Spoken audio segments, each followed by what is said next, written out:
لله والصلاة والسلام على سيد الأنبياء والمرسلين أما بعد فأعوذ بالله من الشيطان الرجيم بسم الله الرحمن الرحيم قال الله تبارك وتعالى في القرآن المجيد والفرقان الحميد أولئك كتب في قلوبهم الإيمان آمنت بالله صدق الله العظيم درود پاک پڑھیے اللہم صلی علی سیدنا و مولانا محمد و علی سیدنا و مولانا محمد و بارک وسلم صلی علیہ الصلوۃ والسلام علیک یا رسول اللہ۔ اب ایک شعر پڑھا گیا تو اسی سے ہی میں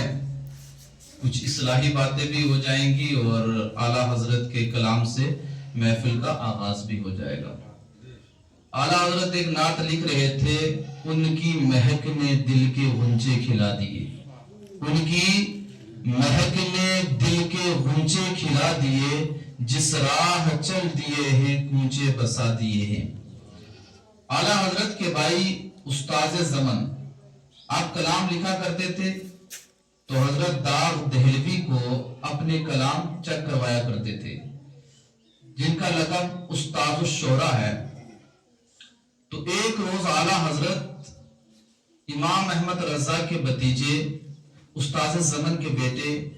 وہ نعت پاک لے کر دہلی کی طرف روانہ ہو رہے تھے تو اعلیٰ حضرت امام احمد رضا خان فاضل بریلوی نے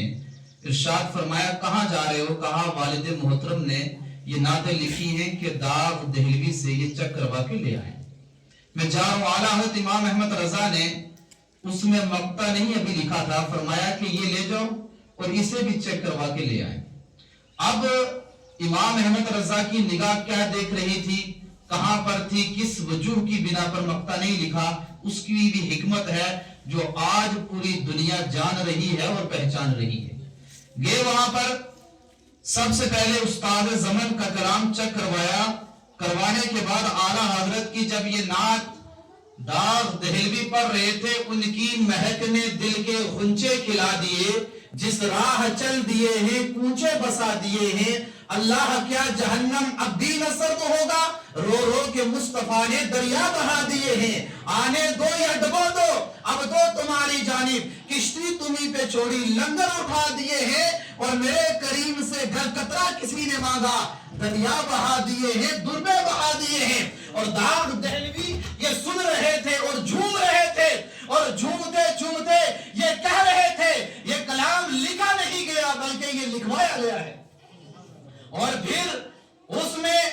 مقطع اپنی طرف سے لکھتے ہیں اور یہ کہتے ہیں کہ ملک سخن کی شاہی تم کو رضا مسلم، جس سمت آ گئے ہو سکے بٹھا دیے ہیں۔ اور اعلیٰ حضرت کو خط لکھتے ہیں کہ اے امام عشق و محبت، میں مقطع اس میں لکھ چکا ہوں، اسے شامل کر لیا ہے، آپ اس کی جگہ دوسرا نہ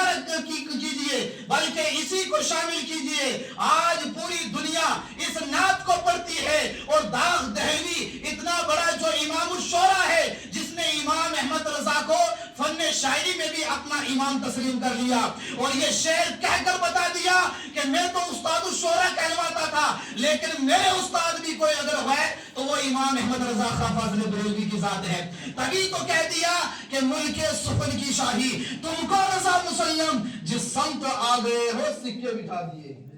یعنی شاعری میں بھی اگر کوئی امام ہے تو وہ امام احمد رضا سے اوپر نہیں ہے۔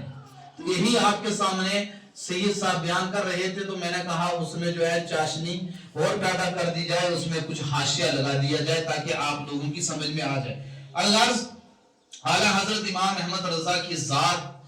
جس انداز سے بھی آپ دیکھو گے نا، جس فن میں بھی دیکھو گے، اس فن کے امام احمد رضا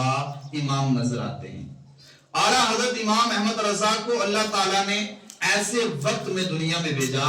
جب چاروں طرف کفر و شرک بدعت کا بازار گرم تھا، ہر طرف سے کفر و شرک کے فتوے جاری تھے، لوگوں کے ایمان کو لوٹا جا رہا تھا، ان کے ایمان کو ختم کرنے کی ناپاک کوششیں کی جا رہی تھی، بدعت کا رواج عام تھا، جس کو دیکھتے تھے تو شرک اور کفر کا فتوہ لگانا شروع کر دیتے تھے۔ ایسے پرفتن دور میں پروردگار عالم نے امام احمد رضا خان فاضل بریلوی کو پیدا کیا، اور وہ ذات ایسی اکبر ذات ہے کہ جو 4 سال کی قلیل مدت میں قرآن پاک کا ناظرہ مکمل کر دیتی ہے، 6 سال کی عمر میں مجمع عام میں میلاد پاک پر تقریر کر دیتی ہے، اور 13 سال 10 ماہ 4 مہینے میں تمام علوم و فنون، تمام علوم عقلیہ اور نقلیہ سے فراغت کر کے پہلا فتویٰ، اور وہ بھی رضاعت پر تحریر کر کے دنیا والوں کو یہ پیغام دیتی ہے اب کفر و شرک کا دور دورہ نہیں ہوگا،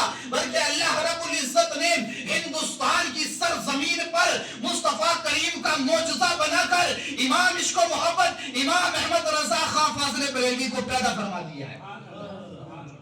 اور مفتی افضال صاحب جانتے ہیں اصول فقہ میں ایک کتاب بڑی ہی مشکل ہے، حالانکہ بتانے کے لیے باتیں تو بے شمار ہیں، ہم جب مسلم الثبوت کا درس لیتے ہیں پڑھتے ہیں وہ کتاب کس قدر درس کے اعتبار سے مشکل ہے، بڑے بڑے علماء بھی اسے چھونے سے ڈرتے ہیں۔ اس کا درس جب اپنے والد محترم سے لیتے تھے، ایک مقام پر والد محترم نے ایک اعتراض لکھا کہ یہاں پر اعتراض بنتا ہے، اعلیٰ حضرت امام عشق و محبت امام احمد رضا اس کی ایسی وضاحت کر کے لے جاتے ہیں جو سرے سے اعتراض ہی نہیں بنتا۔ جب والد محترم علامہ نقی علی خان صاحب اس کتاب کو دیکھتے ہیں، اپنے اعتراض پر افسوس کرتے ہیں میں نے کیا اعتراض کیا، اور بیٹے سے محبت بڑی نگاہ میں دیکھ کر کہتے ہیں اے امام احمد رضا تم پڑھنے نہیں آتے، تم تو مجھے پڑھانے آتے ہو۔ تو یہ کیا لفظ دے رہا تھا، یہ شروع میں ہمیں کیا چیزیں سمجھ میں آ رہی تھی، یہی وہ ہے جسے دنیا آنے والے وقت میں اعلیٰ حضرت کے نام سے جانے گی اور پہچانے گی۔ عزیزان ملت اسلامیہ، اعلیٰ حضرت امام احمد رضا نے اپنی 3 مصروفیات بیان فرمائی۔ کتنی مصروفیات؟ 3 مصروفیات بیان فرمائی۔ پہلی یہ کہ فقہ حنفی کے مطابق لوگوں کی رہنمائی کرنا، فقہ حنفی کے مطابق لوگوں کی رہنمائی کرنا، وہ لوگ جو بے چین ہوتے ہیں، بے قرار ہوتے ہیں، ان کو صحیح طریقے سے شریعت کا مسئلہ بتانا فقہ حنفی کی روشنی میں یہ امام احمد رضا خان فاضل بریلوی کا پہلا کام تھا۔ اسی بنا پر آج جو امام احمد رضا کا فتاوی تیار ہو چکا ہے، جو پوری دنیا میں گردش کر رہا ہے، اپنے بھی پڑھ رہے ہیں، غیر بھی پڑھ رہے ہیں، اور ہر کوئی یہ کہتا ہوا نظر آ رہا ہے اگر کوئی امام اعظم کا ثانی دیکھنا چاہتا ہے تو وہ امام احمد رضا خان فاضل